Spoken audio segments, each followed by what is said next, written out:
Hi guys, today we're opening back up our electric boat project for the October electric boat race. This is our third year participating in it, and even though we've got coronavirus going on, we're still working safely on to get our boat worked for this year. We've taken off the cover and taken off some of the panels to get an idea of where we're going to place our battery this year. We've got a new battery this year with double our capacity. We found it used online.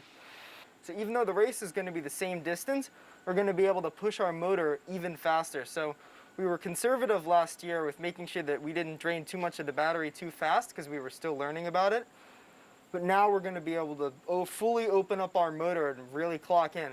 We got first place in our category last year and third overall, and we're pushing for the top this year with our new speedy motor. And we've been figuring out how we're going to put our batteries in. So we've got this big solid floor here, and we're going to build a nice waterproof box to keep our new batteries in. They're really massive and really heavy.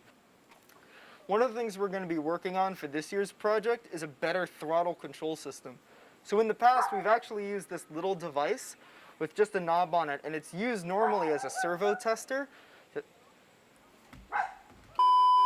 This year, we're also adding a dog to our project. Say hello, Scarlett. She's been barking a whole bunch. We're adding a new throttle system from an Arduino, and we're actually building up our throttle so that when we input the signal to the Arduino, it can take that signal and decide how fast it wants to ramp up or ramp down the engine. One of the things that we're going to be able to do with that is use different digital interface methods. So for example, a rotary encoder which has clicks for different intervals you can tune that to. And we could decide how precise we want one of those clicks to be. So one click might mean 1 increase on a scale of 1,000, or might mean a 10 increase. And we could use buttons to choose how precise we want to do that. So if we just want 0 to 100 engine, we could set one click to be a really high number.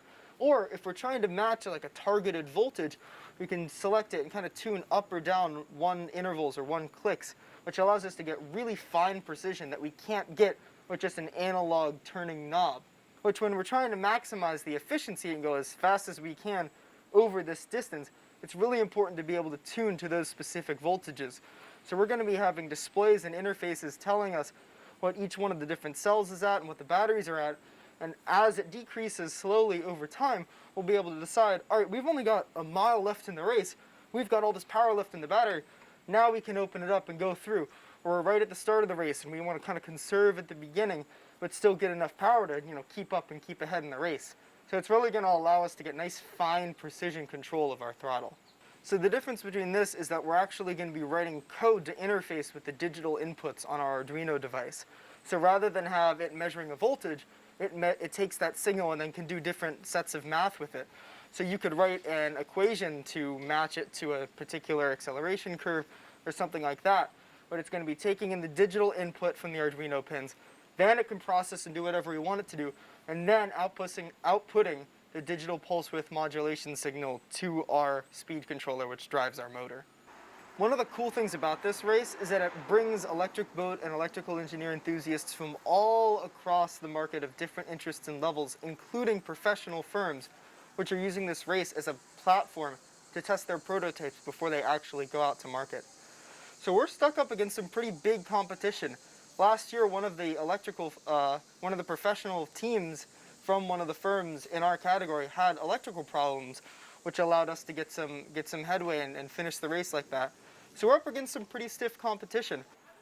So this is a project that we're working on for our October race, but that doesn't mean it ends there. This is a year-round project for us. And so if this stuff kind of interests you guys, electrical engineering, fluid dynamics, propulsion, programming, design, manufacturing, all of these things play such an enormous and fundamental role in the boat. We're programming the Arduino to help with our throttle and our controllers. We're converting the engines to be electric rather than gasoline powered. We're also using all different kinds of manufacturing to build the parts. This boat right here has laser cut, 3D printed, machined parts from lathes and mills and all different kinds of woodworking involved in this. It's such a fantastic opportunity, either if you're a first-time person in the world of making or if you're a lifelong maker, to come in and help us build such a fun and extraordinary piece of machinery that you get to put your name on down in the history books as one of the Washington College electric boat race team participants. It's a really fun way to take some of the things that you're learning in the classroom and in your hobbies and bring them to a real-world application that's actually helping push electric boat and other electric vehicles more into the mainstream. What's that, girl? You should join Makers Union to help with the electric boat? Well, who do you get in contact with? Where do you go? You can go to our Makers Union campus groups on the Washington College website, or get in contact with Brian Palmer or Evan McCarthy from the Makers Union. Bye, Scarlett.